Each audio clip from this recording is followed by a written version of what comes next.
नमस्कार दोस्तों। आज से हजारों वर्षों पहले राजा विक्रमादित्य उज्जैन पर न्यायपूर्वक शासन किया करते थे।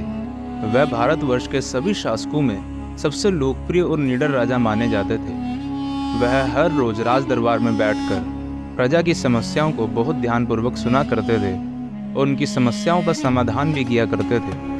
परंतु एक दिन एक साधु उनके पास आया और चुपचाप राजा को एक फल देकर चला गया। राजा थोड़ा आश्चर्य में पड़ गए, परंतु साधु से कुछ नहीं बोले। उन्होंने वह फल खजांची से सावधानी से रखवा दिया। अगले दिन साधु फिर दरबार में आया और उसने राजा को फिर एक फल भेंट किया और बिना कुछ कहे चला गया। साधु ऐसा हर रोज करने लगा।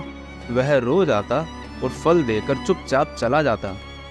परंतु एक दिन साधु राजा को फल देते हुए पूछता है, हे राजन, वह सारे फल कहाँ हैं? राजा साधु की यह बात सुनते ही साधु को उस जगह ले गए जहां वह फल रखे गए थे। साधु ने राजा से कहा कि वे उनमें से एक फल काटें। राजा ने जैसे ही वह फल काटा तो उस फल के भीतर से एक चमकता हुआ रत्न निकला। इसका मतलब हर एक फल में एक रत्न नहीं था।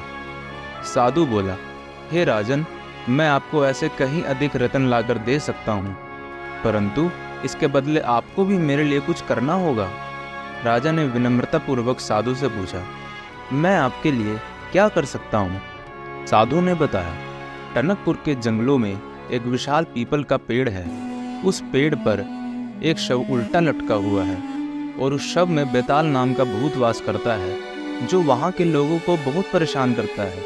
इससे पहले कि वह उज्जैन नगरी में भी अपना आतंक फैलाए, आप मुझे वह शव लाकर दे दें तो मैं उस शव को अपने वश में कर लूँगा। साधु की इतनी बात सुनते ही राजा विक्रमादित्य बोले, अपनी प्रजा की रक्षा के लिए मैं ऐसा अवश्य करूँगा।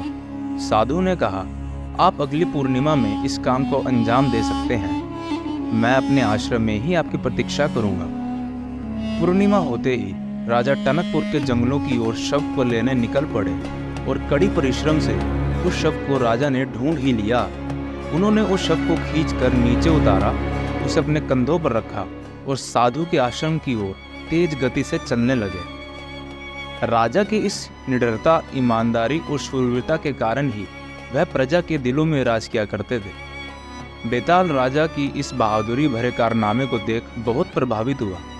थोड़ी देर बाद उन्हें शव के भीतर से एक आवाज सुनाई दी, जो कि बेताल की थी। बेताल राजा से पूछता है, तुम कौन हो और मुझे कहाँ ले जा रहे हो? राजा ने बताया, मैं उज्जैन का राजा विक्रमादित्य हूँ और मैं तुम्हें अपने साथ ले जाने आया हूँ। बेताल ने आश्चर्यचकित होकर पूछा, तुम मुझे क्यों ले जाना चाहते हो? तुम्हें मेरे बारे में कैसे पता चला? राजा ने कहा, मुझे एक साधु ने तुम्हारे बारे में बताया है और उसने मुझे तुम्हें लाने के लिए भेजा है। इतना सुनते ही बेताल बहुत ही डरावनी आवाज़ निकाल कर हंसता है और राजा से कहता है, ठीक है, मैं तुम्हारे साथ चलने के लिए तैयार हूँ, पर मेरी एक शर्त है। राजा ने कहा, शर्त बताओ। बेताल ने बताया, यहाँ से सफ़र बहुत लंबा है और मैं समय बिताने के लिए तुम्हें कहानी सुनाऊंगा और साधु के आश्रम पर पहुँचने से पहले तुम अपने मुख से एक भी शब्द नहीं निकालोगे और अगर तुम रास्ते में कुछ भी बोले तो मैं उसी वक्त उड़कर अपने पीपल के पेड़ पर वापस चला जाऊंगा।